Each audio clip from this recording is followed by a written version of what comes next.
శ్రీ మహాగణాధిపతి నమః. శ్రీ గురుభ్యో నమః. ఇది జరిగిన పిమ్మట కృష్ణ పరమాత్మ కాలము బలవత్తరమైనటువంటి స్వరూపాన్ని వివరించి చెప్పి పాండవులకు, కుంతీదేవికి, ద్రౌపదీదేవికి ఉపశాంతిని కలిగించాడు కృష్ణ పరమాత్మ. తదుపరి ఇంక నేను ద్వారకా నగరానికి బయలుదేరుతున్నానని కృష్ణ పరమాత్మ రథం ఎక్కి బయలుదేరుతున్నాడు. ఈ బయలుదేరుతున్న సమయంలో కృష్ణుని విడిచిపెట్టి ఉండలేక ధర్మరాజాదులు అందరూ కూడా ఆయన్ని స్తోత్రం చేసి బెంగపెట్టుకుని దీనవదనంతో నిలబడి ఉన్నారు. ఆ సమయంలోనే ఉత్తరయ్య పెద్ద ఏడుస్తూ పెరుగెత్తుకుంటూ కృష్ణుడు ఉన్న రథం దగ్గరికి వచ్చి రథం దగ్గర ఉన్న కృష్ణ పరమాత్మ పాదముల మీద పడిపోయింది. అప్పటికి ఉత్తర గర్భంతో ఉంది. అభిమన్యుడా మరణించాడు. ఉత్తర కృష్ణుని చూసి, కృష్ణ, నాకు ఏదో తెలియటం లేదు కానీ ఏదో దివ్యమైన తేజస్సు ఒకటి వచ్చేసింది. ఒక ఇనప బాణం ఏదో వచ్చేస్తోంది. చిత్రం ఏమిటంటే అది బయటికి కనపడటం లేదు, నా కడుపులో ప్రవేశించేస్తోంది. అమ్మని కాబట్టి నాకు తెలుస్తోంది. లోపల ఉన్న పిండం మీద పగబట్టి ఆ పిండాన్ని చెనికేస్తోంది. ఆ బాణం ఆ పిండాన్ని చంపడానికి వెళ్ళిపోతోంది. నేను తల్లిని. ఆ పిండం చచ్చిపోవడం నేను ఇష్టపడటం లేదు. పిండం జరుగుతున్న ఆ బాణం ఏమిటో నాకు తెలియటం లేదు. శ్రీకృష్ణ, నువ్వే నన్ను రక్షించాలి అని ప్రార్థించింది. బయటకు వచ్చిన ఉప పాండవుల కోసం ద్రౌపది ఏడ్చింది. లోపల ఉన్న పిండం పోతోందని ఇప్పుడు ఉత్తర ఏడుస్తోంది. ఉత్తర అలా అనగానే అడగని పాండవులు గబగబా ధనస్సు పట్టుకున్నారు. ఎవరి మీదకు వేస్తారు? బయట ఎక్కడ ఉన్నాడు ఆ శత్రువు? ఉత్తర గర్భంలో ఉన్నాడు. పిండాన్ని నరకడానిక బాణం వెళ్ళిపోతుంది. ఇప్పుడు కృష్ణుడు చూశాడు. ఉత్తర ఏమని ప్రార్థించింది? కృష్ణ, నేను నీ చెల్లెలైన సుభద్రకి కోడల్ని, అభిమన్యు భార్య అయిన ఉత్తరను. నా కడుపులో ఉన్న పిల్లవాడు నీకు మేనల్లుడవుతాడు అంది. మేనల్లుడంటే ఏమిటి? మేనమామల యొక్క ముద్దు మేలైన ముద్దు. తాతలకు తా ముద్దు తాను అబ్బాయి అని జానపదుల పాటలు పాడుతూనే ఉంటారు కదా. మనవలంటే తాతలకి ప్రీతి, మేనల్లుళ్ళంటే మేనమామలకి ప్రీతి. నీ మేనల్లుడు శత్రువుల చేత హతుడయ్యాడు. ఆ శత్రువు ఎవరో నాకు తెలియదు, కానీ ఎవరో బాణం వేసేశాడు. అది లోపలికి వెళ్ళిపోతోంది. తామర పువ్వుల వంటి నేత్రం కలవాడా, నీవు కన్ను విప్పి ఒక్కసారి చూసావంటే శత్రువు మడిసిపోతాడు. ఈ బాణం అగ్నిహోత్రంలో ఉంది. ఆ బాధ నాకు తెలుస్తోంది. బయట ఉన్న వాళ్ళకి ఏమి తెలుస్తుంది? కడుపులో ఉన్న పిండాన్ని రక్షించవా కృష్ణ అని శరణాగతి చేసింది. గాంధీవమును ధరించిన అర్జునుడున్నాడు. చేతి గడ తిప్పితే అగ్నిహోత్రాన్ని పుట్టించే భీమసేనుడున్నాడు. నకుల సహదేవులున్నారు. అజాతశత్రువైన ధర్మరాజు ఉన్నాడు.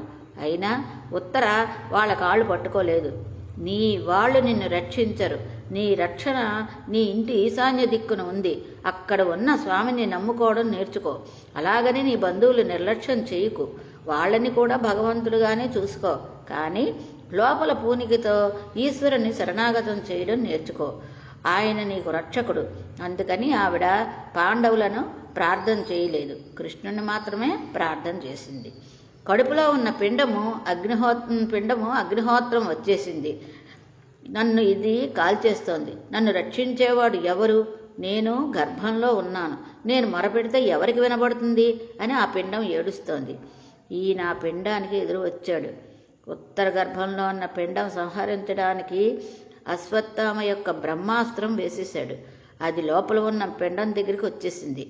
అప్పుడు కృష్ణ పరమాత్మ ఉత్తర గర్భం మందు పెరుగుతున్నటువంటి పిండము ముందు భాగమునందు అంగుష్ట మాత్రుడై నిలబడ్డాడు.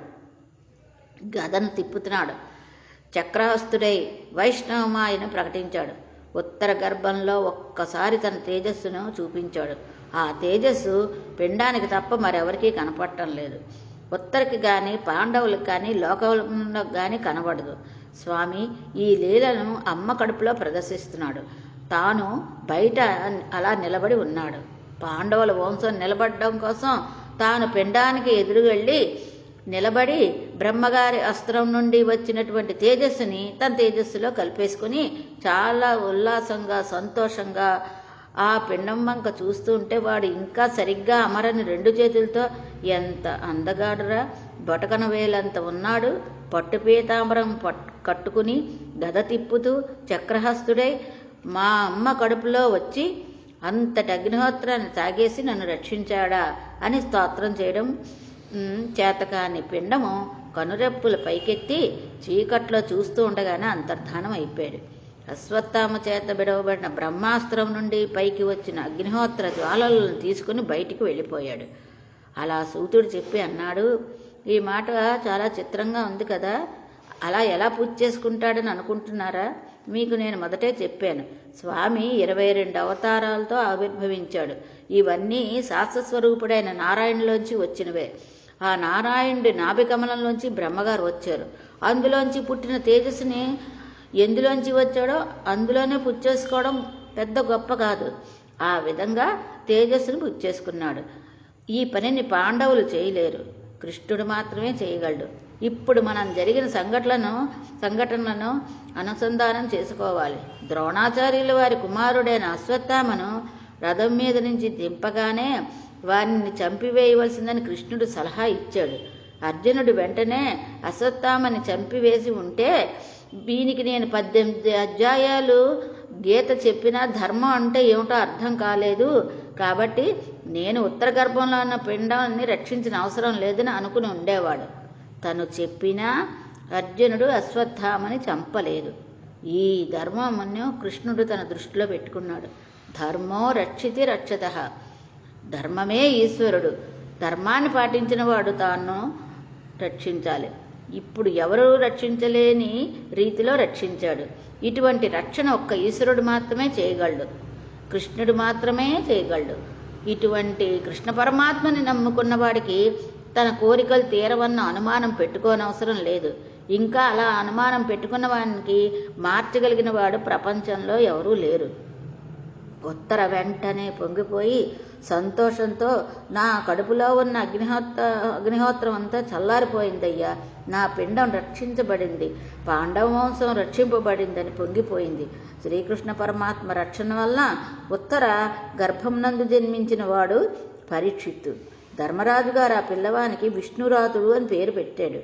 కానీ ఆయనకి ఎవరు విష్ణురాతుడు అని పిలిచేవారు కాదు, పరీక్షిత్తు అని మాత్రమే పిలిచేవారు. భాగవతము ఈ అధ్యాయంతో స్వస్తి.